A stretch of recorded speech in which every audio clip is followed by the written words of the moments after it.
Hello नमस्कार। MR7 classes में आपका एक बार फिर स्वागत है। आज का हम प्रमुख शब्दावली में आज का जो हमारा पहला प्रश्न वो रहेगा शून्यकाल के बारे में। शून्यकाल क्या होता है? जो प्रश्नकाल है उसके बाद का जो 1 घंटा होता है उसी को शून्यकाल कहते हैं। प्रश्नकाल का जो समय होता है वो होता है 11 बजे से 12 बजे के बीच में, और उसी के एक और 12 बजे से 1 बजे के बीच में जो होता है उसको क्या बोला जाता है? उसी को बोला जाता है शून्यकाल, यानी 0 आवर। और इसमें क्या होता है? इसमें ऐसे प्रश्न पूछे जाते हैं जो जिनका उत्तर क्या है उसी समय देना होता है। यानी मंत्रियों द्वारा संसद में जो प्रश्न पूछे जाते हैं उनका जो आंसर है वो बिना देर किए हुए उसी समय देना होता है। इसी को बोला जाता है, इसी काल को बोला जाता है शून्यकाल। और इस समय ये समय होता है 12 बजे से 1 बजे के बीच में। ये शून्यकाल का शब्द, ये शून्यकाल है, हमारे संविधान में इसका कहीं भी वर्णन नहीं है। और इसका जो जो यह शब्द जो है किसके द्वारा दिया गया है? प्रेस के द्वारा, यानी मीडिया के द्वारा। तो इसके बारे में लिखेंगे सबसे पहले। प्रश्न काल, प्रश्न काल, प्रश्न काल के बाद के 1 घंटे, 1 घंटे को शून्य शून्यकाल कहते हैं। यानी 11 से 12 के बीच में होता है प्रश्नकाल। प्रश्नकाल और शून्यकाल हो जाएगा फिर 12 बजे से 1 बजे तक।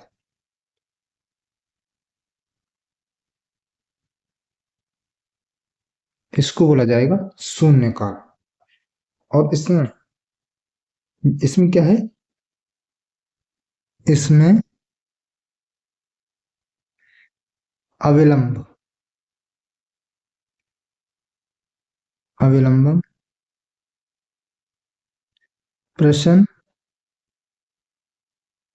यानी कह सकते हैं उसी समय, उसी समय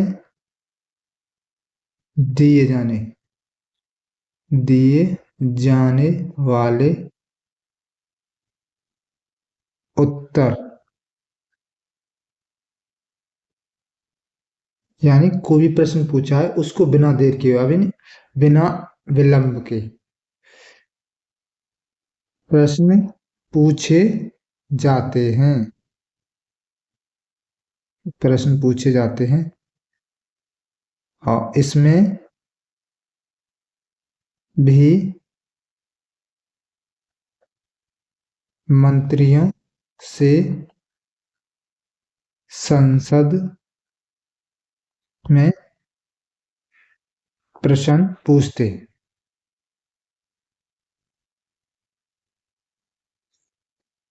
और इसके बारे में थोड़ा नोट करके लिखेंगे, नोट। इस शब्द को जो है वो कहीं भी हमारे संविधान में इसका वर्णन कहीं भी नहीं है, और ये शब्द जो हमारी मीडिया के द्वारा दिया गया है। तो इसी को लिखेंगे थोड़ा, शून्य काल संविधान का वर्ण नहीं है। यह प्रेस, यानी मीडिया, मीडिया द्वारा दिया गया शब्द है। अगली जो शब्दावली है वो रहेगी हमारी विश्वास प्रस्ताव, यानी कॉन्फिडेंस मोशन। एक होता है अविश्वास प्रस्ताव, नॉन कॉन्फिडेंस मोशन। सबसे पहले बात करेंगे हम विश्वास, विश्वास प्रस्ताव।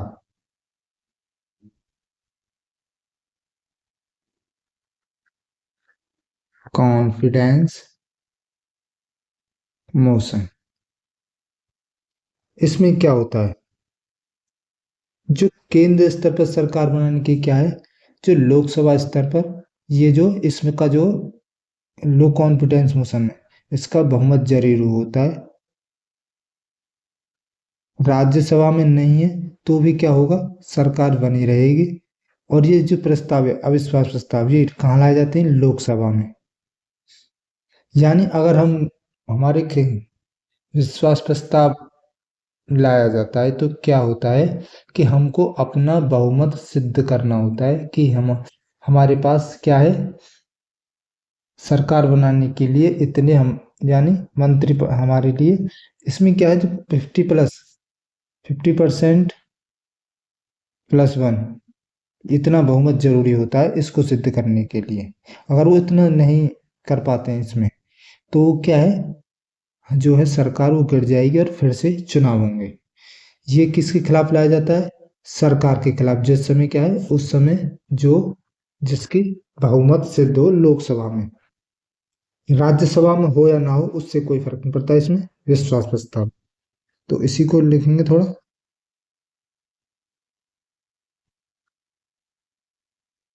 केंद्र स्तर पर सरकार बनाने के लिए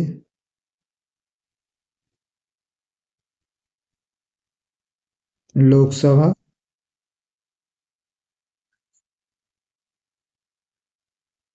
स्तर पर बहुमत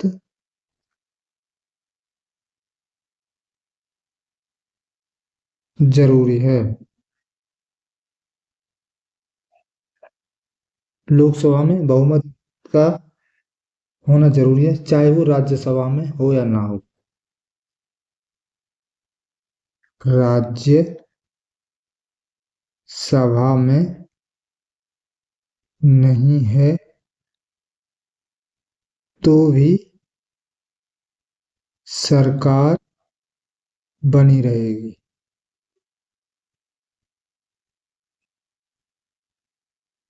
और ये प्रस्ताव कहाँ लाया जाता है, लोकसभा में लाया जाता है। ये प्रस्ताव लोकसभा में लाया जाता है।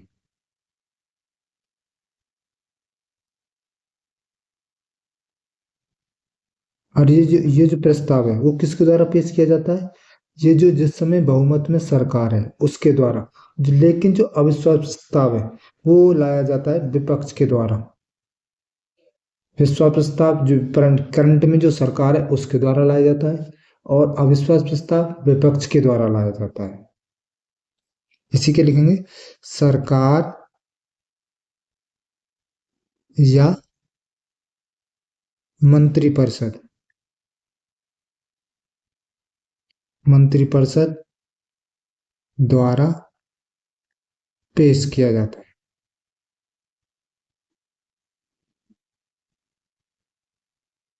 पेश किया जाता है सरकार बनाने के लिए। सरकार बनाने बनाने के लिए 50% +1 बहुमत जरूरी है। बहुमत जरूरी है। अगर वो इतना नहीं कर पाते हैं तो क्या है, वो सरकार गिर जाएगी और क्या होगा, फिर से चुनाव होंगे। लिखेंगे, अगर 50% +1 सीट प्राप्त नहीं कर पाते हैं तो सरकार गिर जाती है, यानी अपना बहुमत खो देती है, गिर जाती है और फिर से चुनाव होंगे। फिर से इलेक्शन होंगे। चुनाव होते हैं। इसमें एक बात का ध्यान रखना है, जो विश्वास प्रस्ताव है वो जो करंट में जो सरकार है उसके द्वारा लाया जाता है, लेकिन जो अविश्वास प्रस्ताव है नॉन कॉन्फिडेंस वो क्या है, विपक्ष के द्वारा लाया जाता है।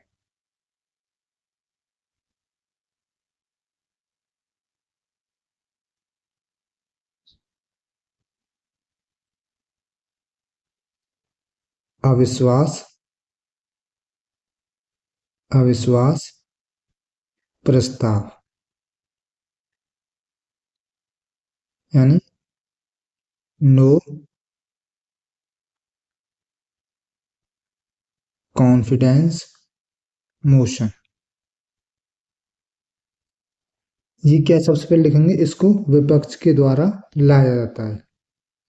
इस इसे विपक्ष द्वारा पेश किया जाता है।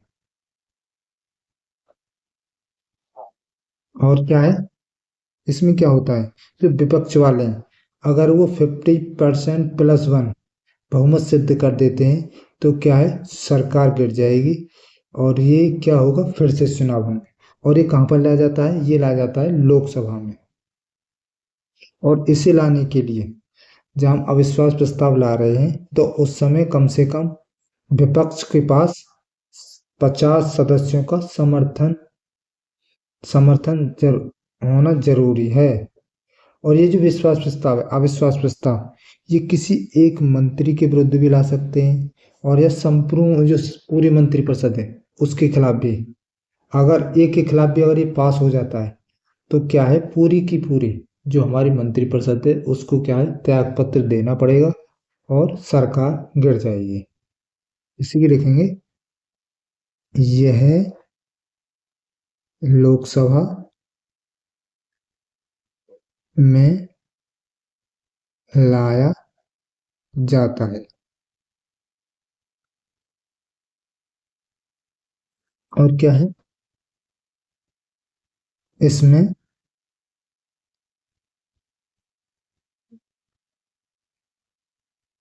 कम से कम 50 सदस्यों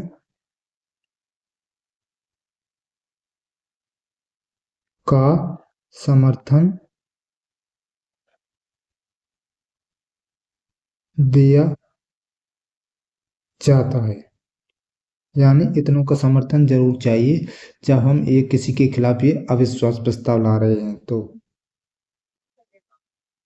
इसमें क्या है, यदि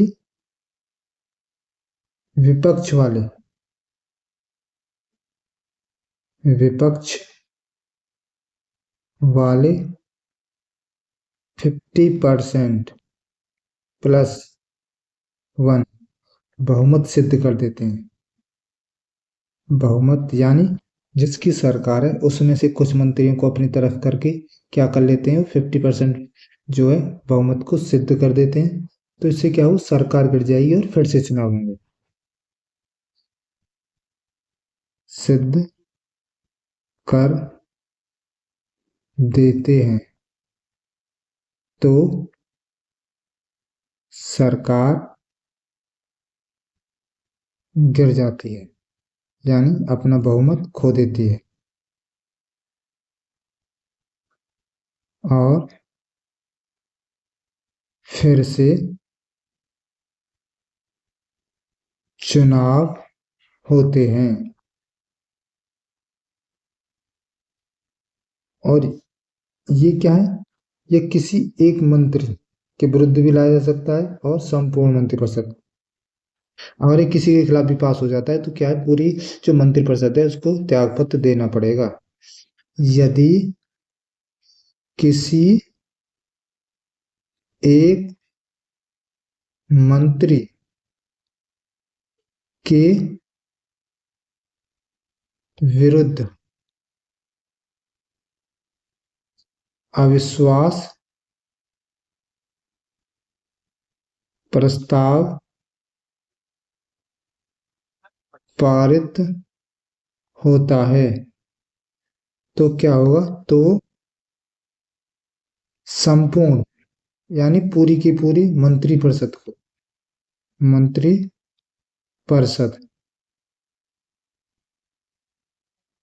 परिषद को त्यागपत्र देना पड़ेगा।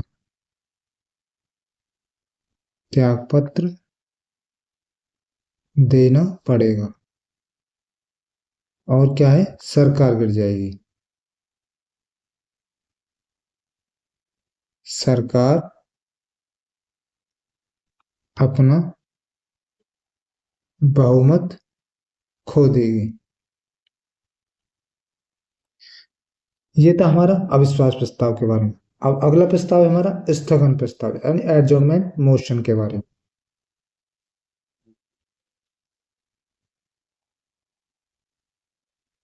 स्थगन प्रस्ताव।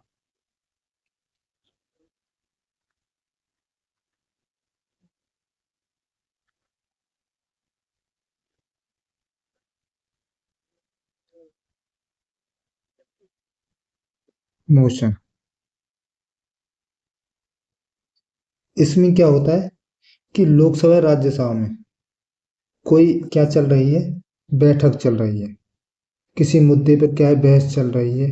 लेकिन क्या होता है कि बीच में एक ऐसा मुद्दा आ जाता है जैसे कि जो हमारा सत्र वो चलता है, जैसे 10 से चला, 10 फरवरी से लेकर 28 फरवरी के बीच में, इसके बीच हमारा सदन चलता है। लेकिन क्या होता है बीच में, यानी कह सकते हैं 20 तारीख के बीच बीच में, तो क्या होता है कोई एक ऐसा मुद्दा आ जाता है जिसमें क्या है लोकहित के लिए महत्वपूर्ण है, वो काफी महत्वपूर्ण है, उस पर चर्चा होनी जरूरी है। तो इस मुद्दे को रोक के, जो पहला चल रहा था उसको रोक के क्या करेंगे, जो लोकहित के लिए जरूरी है उस पर क्या है, उस पर गौर किया जाएगा। इसी को बोला जाता है स्थगन प्रस्ताव, यानी एक को रोक करके दूसरे पर, यानी जो लोकहित के लिए हो उस मुद्दे पर चर्चा की जाएगी। जो लोकहित महत्व के लिया जाता है, तो इस यानी एक को रोक कर दूसरे पर जो चर्चा होगी उसी को क्या बोला जाता है? स्थगन प्रस्ताव, यानी एक को रोककर दूसरे पर चर्चा की जाती है इसमें। इसी के लिखेंगे, यह प्रस्ताव लोकसभा लोकसभा और राज्यसभा दोनों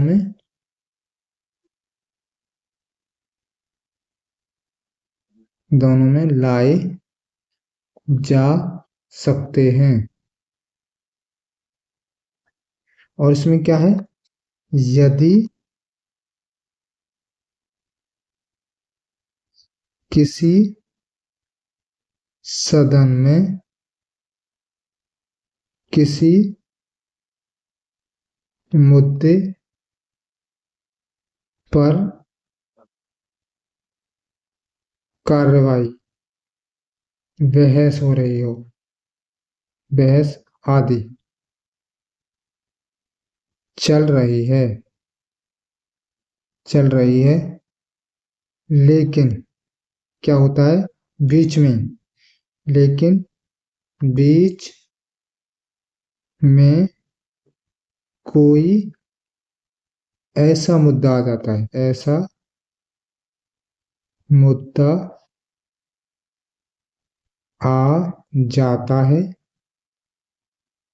जो काफी महत्वपूर्ण है, यानी लोकहित के लिए जरूरी है, लोकहित के लिए जरूरी है जरूरी है। और क्या है? और क्या है? और क्या होगा इसमें, जो जब स्थगन प्रस्ताव लिया जाता है तो उसमें क्या है, सदस्य जो 50 सदस्य हैं उनका भी समर्थन होना जरूरी है। यदि दो सदनों में से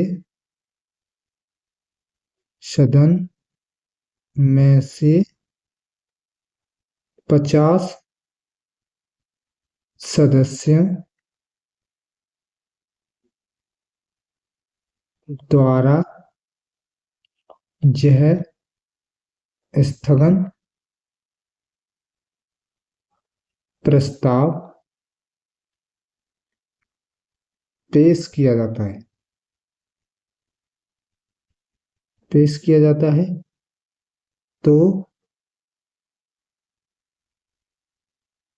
उसकी पहले वाले, जो पहले उस समय मुद्दा चल रहा था उसको रोककर मुद्दे की कार्यवाही को रोककर रोककर इस जो स्थगन प्रस्ताव के द्वारा लाया गया इस पर क्या है, इस लोकहित मुद्दे को, मुद्दे पर पहले चर्चा की जाएगी,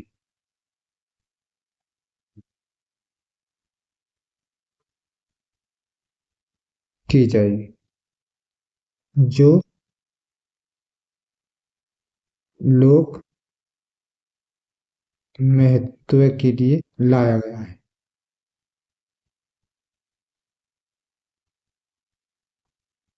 गया है। तो ये था हमारा स्थगन प्रस्ताव के बारे में। तो इस वीडियो में हमारे क्या हो गए, 3 इंपोर्टेंट शब्दावलियों के बारे में, एक शून्यकाल के बारे में बताया हमने, अविश्वास प्रस्ताव के बारे में, विश्वास प्रस्ताव के बारे में और स्थगन प्रस्ताव के बारे में। इस वीडियो में हम यहीं पर रोकते हैं, इस वीडियो में इतना ही। मिलते हैं आपको नेक्स्ट वीडियो में नए टॉपिक के साथ। तब तक के लिए देखते रहिए MR7 क्लासेस।